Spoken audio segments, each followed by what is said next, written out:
today is using your iPad along with your iPad Lightroom Mobile, along with your Lightroom Mobile on the desktop. So what you're seeing here is my iPad being this screen here, and behind it I've got Lightroom Mobile sitting here. Okay, to start with, you've got to have of course, the Adobe subscription and the cloud services, because that's how they talk to each other. On the Lightroom on my desktop, which is what you're looking at here, I've got it set up so that let me go up to my folders area here, look at folders, and you'll see I've got a folder called Synced with the iPad.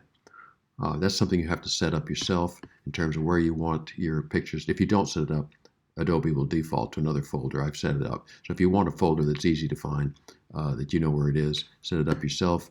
Go to Systems Preferences, where it says Lightroom Sync up here. You'll go to select here, specify location, and set up a folder. Okay. Now I know that anything that's synced from my iPad will end up here. You see there's 61 items here. That's because some of these items I synced before. There's no longer being synced. I'll explain that in a second here. So these are folders. That's physical location. You'll notice this is on my hard drive. It could be on my external hard drive. These are external files here on another external hard drive. It could be wherever I wanted it. Another way to see the pictures that I'm currently syncing, you'll see that was 61 there. If I go down to Collections, under Collections, I've color-coded one of my collections here so I could find it easy red. The way you color-code something is add color to the collection red.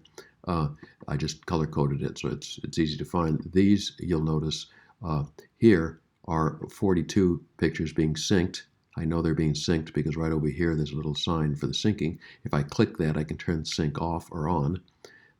So these are being synced right here. You can see the pictures are sitting right here in front of me. There's 42 of them. Let's go over to my iPad now and to look at my iPad.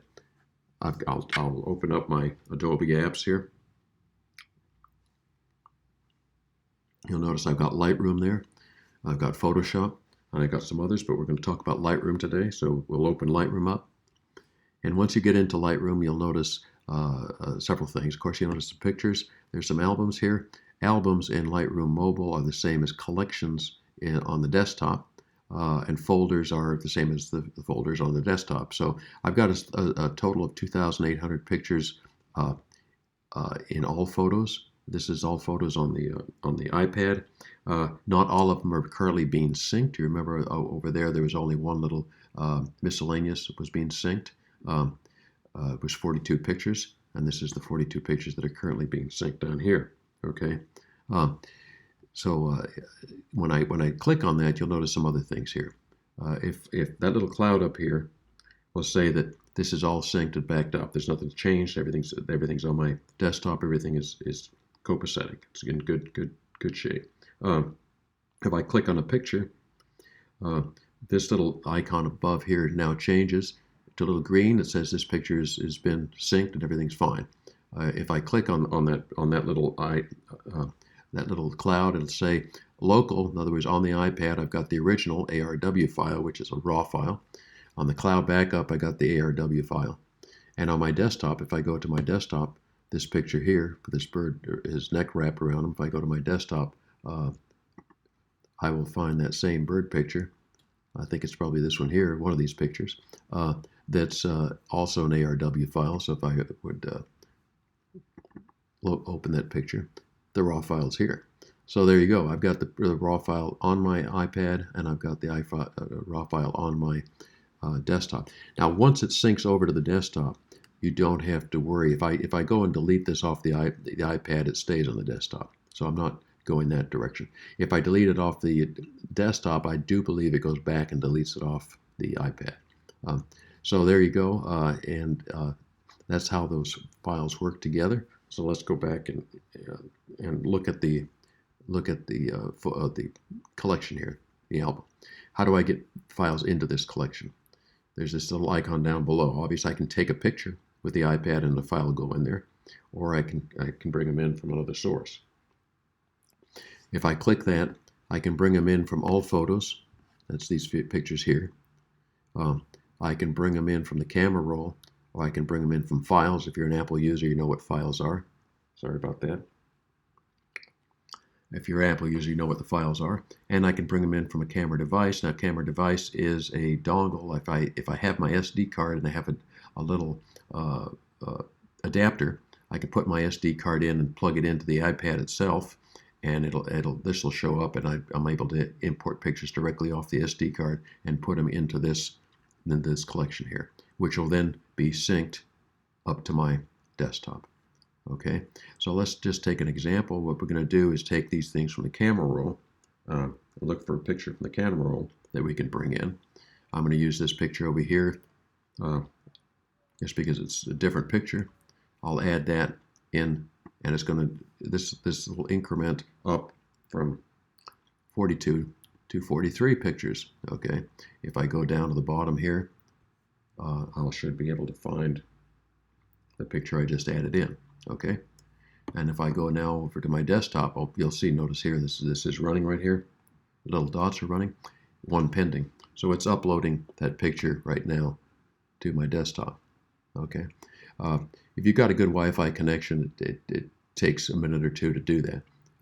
And so once it's done, you'll see that there it is, synced and backed up. If I can go to my desktop now, go back to my library on the desktop, grid view, go down to the bottom, there it is. Okay, so the picture came across. It's in that collection, and if I go to the folder,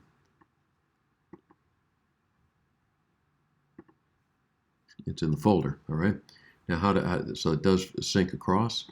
If I take this picture here now and I do some editing with it, you can do this with any of the pictures. Let's just take let's take this picture here, okay, and we'll take that picture and edit it. If I click on the picture, I get some options on it.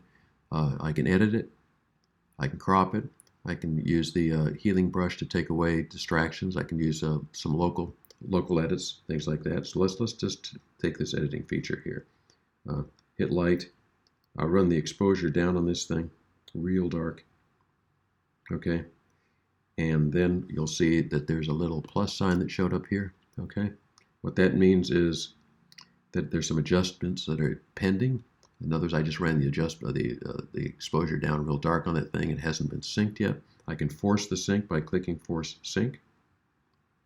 It's syncing that adjustment across now. Now remember, it does take a little bit of time, and you won't see this immediately, but this is the picture here.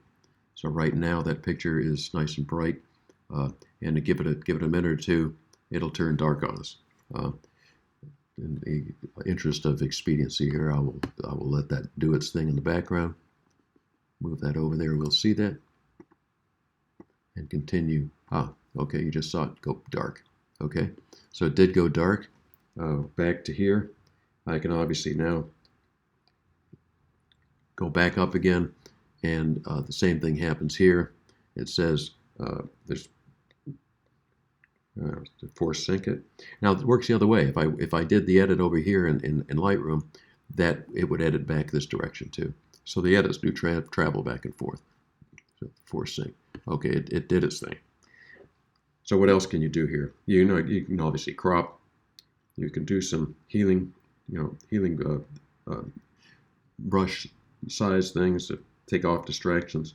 You can do some local adjustments like, oh heck, I want to put some light on this grass over here. I can do that by running the exposure up a little bit.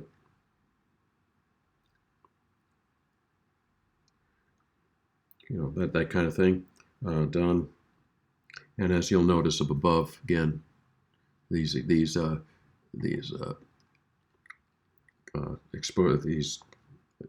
need to be synced across. So there you go. So they do sync across, and that's it. I think there's other things you can do, I guess, too. You can do the edits. When I look at a picture, there's other things down below here that I can look at. For example, I can put star ratings on them. I can see the little icons down here below. I can turn that on and off. I can do things like tag the pictures, put keywords on them. I can look at the information on the picture itself, where it came from, when it was taken, everything else, and I can put a title and caption on the picture. So there's things like that you can do. Going back out of it, going over to the miscellaneous here. If I wanted to share the pictures, I could do some different things to see invite and share. I've already actually have this on share on. So uh, if you have the cloud, they give you the ability to share. It creates a little gallery on the cloud. I can click on that gallery, and if you send somebody this link, if you make the link public, you send somebody the link, they'll be able to see your gallery online. So that's pretty cool. So hope you learned something here. I hope this was helpful. And let me know if you have any questions. Okay, thank you.